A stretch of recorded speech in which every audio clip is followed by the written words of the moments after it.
ஒரு முழு எண்ணின் 3 மடங்குடன் 9இல் கூட்ட 45 கிடைக்கிறது எனில் அந்த எண்ணை காண்க. ஒரு முழு எண்ணோட 3 மடங்கு உள்ள ஒரு முழு எண்ணோட ஒரு முழு எண் 3 மடங்கு, அப்போ 3xன்னு எடுத்துக்குவோம்.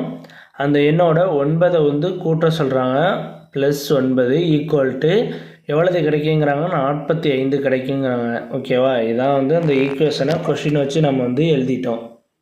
ஓகேவா, ஒரு முழு எண்ணோட 3 மடங்குங்கிறனால 3xன்னு எழுதிக்கிட்டோம். அதோட 9 கூட்ட சொல்கிறாங்க, கூட்டினா மீதி எவ்வளவு கிடைக்குன்னு சொல்கிறாங்க, 45. அதை வந்து ஈக்குவேஷன் ஃபார்மெட்டில் எழுதியாச்சு. 3x ஈக்குவல் டு இந்த 9 கிட்ட வரும்போது என்ன ஆகும்னா -9ன்னு வரும்.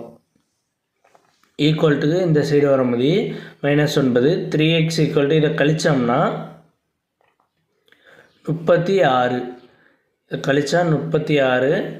எக்ஸ் ஈக்குவல் டு இந்த 3 இங்கிட்ட வரும்போது என்ன ஆகும்னா டிவைடில் வந்துடும்.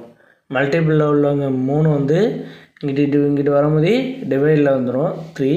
அப்போ x equal to 36 divided by 3. இதை அடித்தோம்னா 1 3 3 23 6. அப்போ எக்ஸ் ஈக்குவல் டு 12. அவ்வளோதான் இந்த கணக்கு. நெக்ஸ்ட் வீடியோவில் பார்க்கலாம்.